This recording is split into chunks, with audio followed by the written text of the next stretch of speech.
Total 4 কোটি পরিবারকে আমরা ফ্যামিলি কার্ডের আওতায় নিয়ে আসব। আমরা যদি 4 কোটি পরিবারকে আমরা ফ্যামিলি কার্ডের আওতায় নিয়ে আসি, তাহলে আমাদের 1,20,000 কোটি টাকা মাননীয় স্পিকার আমাদের টোটাল হচ্ছে খরচ হবে, এবং প্রসিজারাল কস্ট সহ সেখানে 1,34,000 কোটি টাকা হচ্ছে আমাদের বার্ষিক খরচ হচ্ছে। আবার গত সপ্তাহে মাননীয় স্পিকার আমরা ফার্মার্স কার্ডের বিষয়ে জানলাম যে 2,75,00,000 ফার্মার্সকে আমরা ফার্মার্স কার্ডের অধীনে আমরা নিয়ে আসবো। মাননীয় সদস্য সরাসরি প্রশ্ন করুন, ভূমিকা বাদ দেন, প্রশ্ন করুন। তো সেখানে 6,875 কোটি টাকা, যেখানে প্রসিজারাল কস্ট সহ 7,000 কোটি টাকা মাননীয় স্পিকার খরচ হচ্ছে।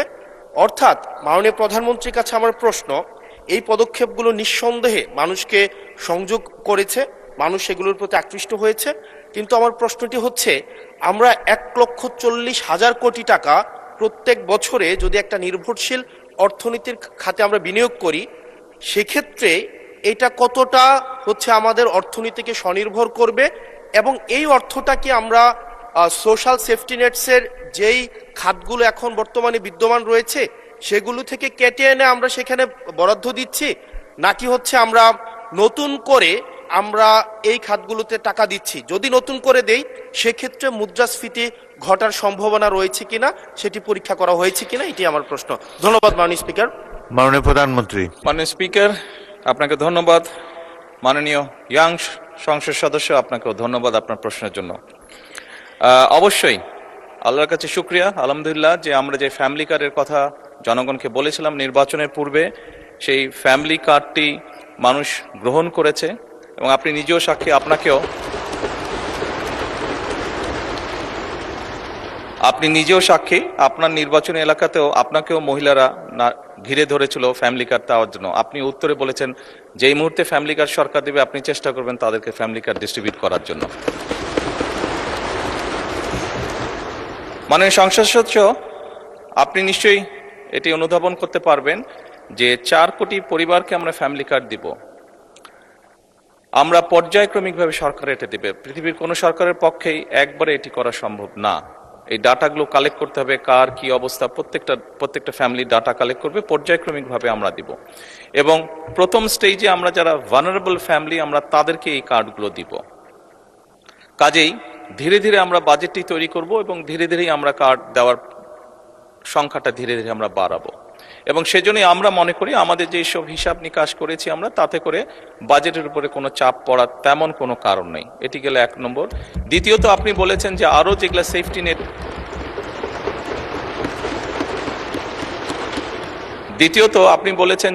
যেগুলো social security safety net program আছে সেগুলির সাথে কনফ্লিক্ট করবে কিনা।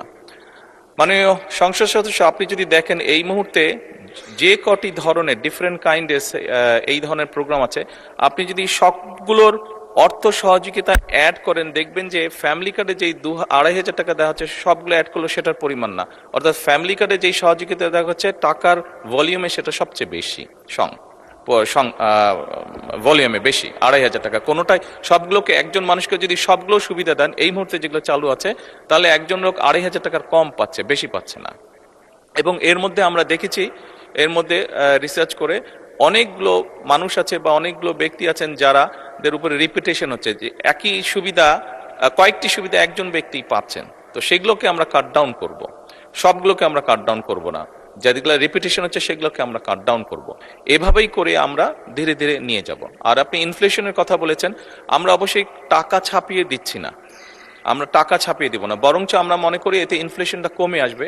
কারণ আপনি চিন্তা করুন, যখন সে 2,500 টাকা পাচ্ছে, এর মধ্যে নিশ্চয়ই যারা পেয়েছে আপনি দেখেছেন যে তাদের ভিডিওতে দেখেছেন তাদের রিয়াকশনগুলো, কি করবে তারা। কেউ বলেছে জামা কাপড় কিনবে, কেউ বলেছে বইয়ের বাচ্চার জন্য বই কিনবে, কেউ বলেছে ফ্যামিলির প্রয়োজনীয় জিনিস ক্রয় করবে। তার মানে আপনি দেখুন, যেই মানুষগুলো পাচ্ছে এরা কিন্তু কোনো ব্র্যান্ডেড জিনিস ব্যবহার করে না। আমরা সবাই একটু অ্যাফোর্ড করতে বলে যে ব্র্যান্ডেড বিদেশি জিনিস ব্যবহার করি। এই মানুষগুলো কিন্তু যেসব জিনিস ব্যবহার করে সেগুলো কিন্তু তাদের প্রয়োজনীয় জিনিস ব্যবহার করে, এবং তারা যেই জিনিসগুলো ব্যবহার করে অধিকাংশই দেশীয় কলকারখানা, দেশেই উৎপাদিত হয়।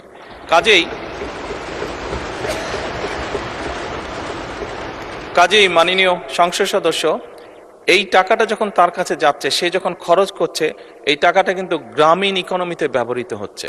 সে হয় মুরগি কিনছে, সে হয়তো থালা বাসন কিনছে, সে হয়তো গামছা কিনছে, যেই সবগুলো জিনিস, সে তার বাচ্চার যে কাপড় কিনছে, সে তার বাচ্চার জন্য যে বই কিনছে, সবগুলো জিনিস লোকালি প্রডিউস হচ্ছে। তার ফলে যেটা হবে, আমাদের লোকাল ইন্ডাস্ট্রিগুলো ধীরে ধীরে, এই যে 1,64,000 কোটি টাকার আপনি কথা বললেন, এটি সম্পূর্ণভাবে লোকাল ইন্ডাস্ট্রিগুলোতে যাবে, লোকাল ইন্ডাস্ট্রিগুলোকে এগুলো হেল্প করবে। এবং স্বাভাবিকভাবে যখন একটি গ্রামে যখন অনেকগুলো ফ্যামিলি, অনেকগুলো মহিলা এই কার্ডটি পাবেন, তারা যখন যেই দোকানে গিয়ে সদাই করবেন, তারা জিনিসপত্র কিনবেন, সেই দোকানে আপনি খোঁজ করে দেখুন, এখন হয়তো একজন হেল্পার আছে দোকানের, তার স্টাফ হয়তো একজন আছে, কিন্তু আপনি 3 মাস পরে বা 6 মাস পরে দেখবেন তার স্টাফ 2 জন হয়ে গেছে। কারণ স্বাভাবিকভাবে অনেকগুলো ফ্যামিলির কাছে এই সহযোগিতাটা পৌঁছাবে এবং তারা সেখানে সদাই করতে যাবে বা জিনিসপত্র কিনতে যাবে। ফলে ওই দোকানের মালিক যে বা দোকানটা যা চালাচ্ছে, তার তখন একজন সহকারী হবে না, তার 2 জন সহকারী হবে। অর্থাৎ কর্মসংস্থানেরও একটি ব্যবস্থা হচ্ছে। একদিকে যেরকম এইটা এক কাইন্ড অফ ইনভেস্টমেন্ট, স্টেট, রাষ্ট্রের একটা ইনভেস্টমেন্ট, যে ইনভেস্টমেন্টের মাধ্যমে ধীরে ধীরে লোকাল শিল্পগুলো গড়ে উঠবে, যে ইনভেস্টমেন্টের মাধ্যমে ধীরে ধীরে কর্মসংস্থানও গড়ে উঠবে।